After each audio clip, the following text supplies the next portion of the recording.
SSC 25 ব্যাচের শিক্ষার্থীরা তোমরা বেশ কয়েকটা উপবৃত্তি পাবা। তোমরা তো জানো, তোমরা স্ক্রিনে দেখতে পাচ্ছ নিশ্চয়ই যে মেধাবৃত্তি, ভর্তি সহায়তা, ডিবিবিএল, চিকিৎসা অনুদান, সম্মিলিত উপবৃত্তি, ইসলামী, শাহজালাল ইসলামী ব্যাংক, তারপর হচ্ছে সংখ্যালঘু উপবৃত্তি। এইগুলো নিয়ে আজকে তোমাদেরকে একটু আপডেট তথ্যগুলো জানাবো, কারণ বেশ কিছু উপবৃত্তির আবেদন শেষ হচ্ছে, কয়েকদিনের মধ্যে উপবৃত্তির রেজাল্ট প্রকাশ করবে, তারপর আবার নতুন উপবৃত্তির আবেদন শুরু হবে। সেই প্রসঙ্গে আলোচনা করবে ভিডিওতে। দেখো, কারণ আমি এখানে স্পেসিফিক্যালি আলাদা আলাদা ভিডিও করাটা আমার জন্য টাফ, কারণ ভিডিও হিউজ পরিমাণ ভিডিও করতে হচ্ছে, যার কারণে আমরা ট্রাই করছি একটার মধ্যে সব তথ্য দেওয়ার জন্য, আলাদা আলাদা ভিডিও করে কনফিউজ না করতে।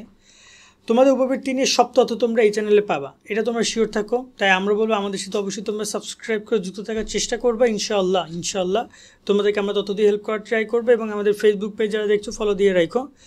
এসএসসি 25-এর উপবৃত্তি নিয়ে কথা বলি। প্রথমে আগে মেধাবৃত্তি, সাধারণ বৃত্তি নিয়ে কথা বলি। এই বৃত্তির রেজাল্টটা কবে প্রকাশ করবে তা নিয়ে তুমুল পরিমাণের আলোচনা চলছে, এবং আমাকে অনেকে প্রশ্ন করছো যে ভাইয়া বৃত্তির গ্রুপগুলোতে বেশি কথা হয় এই বিষয়টা নিয়ে। তাদেরকে জানিয়ে রাখতে চাই, এটা তোমাদের বোর্ড চ্যালেঞ্জের রেজাল্ট প্রকাশ করবে, তারপরে বৃত্তির রেজাল্ট দিবে। কারণ বোর্ড চ্যালেঞ্জের কারণে অনেক শিক্ষার্থী এদিক ওদিক হইতে পারে, তাই তারা বোর্ড চ্যালেঞ্জের কারণে রেজাল্ট অপেক্ষা করছে। এক্ষেত্রে কোনো আবেদনের সুযোগ নাই, সরাসরি শিক্ষা মন্ত্রণালয় গ্যাজেট প্রকাশ করবে যে গত বছর 25,000 শিক্ষার্থীর মাঝে দিয়েছিল, কত হাজার? 25,000। এবছরে এরকম 25-30 হাজার শিক্ষার্থীর মাঝে এই মেধাবৃত্তি, সাধারণ বৃত্তি দিবে। সারা দেশের সকল বোর্ডের অধীনে শিক্ষার্থীরা এই বৃত্তিটা পাবে। ম্যাক্সিমাম শিক্ষার্থীরা পাবে ঢাকা বোর্ডের, বাকি বোর্ডগুলো মোটামুটি পাবে। বেশিরভাগ শিক্ষার্থী ঢাকা বোর্ডের, প্রায় বলা যায় যে প্রায় 20% শিক্ষার্থী ঢাকা বোর্ডের, বাকি 80% বাকি 9টা বোর্ডের বা 8টা বোর্ডের হবে। ভর্তি সহায়তা নিয়ে ছোট্ট করে আলোচনা করে 8,000 টাকা তোমরা ভর্তি সহায়তা পাবা। অলরেডি কলেজ ভর্তি শুরু হয়েছে। প্রশ্ন হচ্ছে যে ভাই কবে ভর্তি সহায়তা শুরু হবে? তোমাদেরকে জানিয়ে রাখতে চাই, এটা হচ্ছে একটা ডিউ বিজনেস বুঝো, যে তোমাদেরকে আগে ভর্তি হইতে হবে, তারপরে তোমরা ভর্তি সহায়তা পাবা। এখন অনেকে বলতে পারবে এটা কেমন কথা, আমি তো ভর্তি হওয়ার আগে আমার ভর্তি সহায়তা দরকার, কারণ আমি টাকাটা নিয়ে ভর্তি হব। তাদেরকে বলতেছি এটা আসলে এমন না। তুমি ভর্তি হবা, তারপরে বর্তমান যে কলেজে ভর্তি হচ্ছে সেই কলেজ থেকে যখন তুমি অ্যাপ্লাই করবা, তারপর গিয়ে তুমি সহায়তা টাকাটা পাবা। ক্লিয়ার? তার মানে এটা কি হচ্ছে? ডিউ হচ্ছে, তুমি আগে অ্যাপ্লাই করার সুযোগ পাচ্ছ না। তো এক্ষেত্রে তোমার কলেজ ভর্তি যখন চূড়ান্ত ভর্তি শুরু হবে সেপ্টেম্বরের দিকে, তারপর তোমাদের আবেদন শুরু হবে। ধরে নাও যে অক্টোবরে আবেদন শুরু হচ্ছে, তোমরা 100% শিওর থাকো এটার আবেদন, ঠিক আছে? এটা তোমরা শিওর থাকো।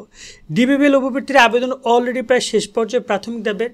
যারা আবেদন করে না তারা করে নিও। এখানে সবচেয়ে বড় বৃত্তি দিবে প্রায় 67,000 টাকা, প্রতি মাসে 2,500 টাকা করে পাবা।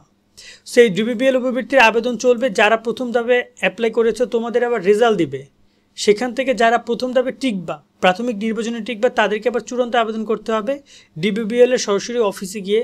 তোমার উপজেলা পর্যায়ে তো অবশ্যই মোবাইল ব্যাংকিং কোনো অফিস একটা থাকবে, সব এলাকায় একটা করে মোবাইল ব্যাংকিং অফিস আছে ডাচ বাংলা ব্যাংকের।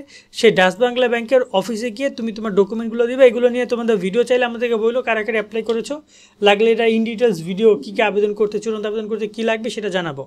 চিকিৎসা অনুদান পাচ্ছ তোমরা 10,000 থেকে 50,000 টাকা পর্যন্ত, রাইট নাও আবেদন চলছে। যারা কিনা অসুস্থ তারা চিকিৎসা অনুদানের জন্য আবেদন করতে পারো। কম হলেও 10,000 পাবা, আর ম্যাক্সিমাম বেশি হলেও 50,000 টাকা বেশি দিবে না। সো বেশিরভাগ শিক্ষার্থীরা 20,000 25,000 টাকা এখান থেকে পায় যারা আবেদন করেছে, ঠিক আছে? এবং এটা সারা বছর চলে।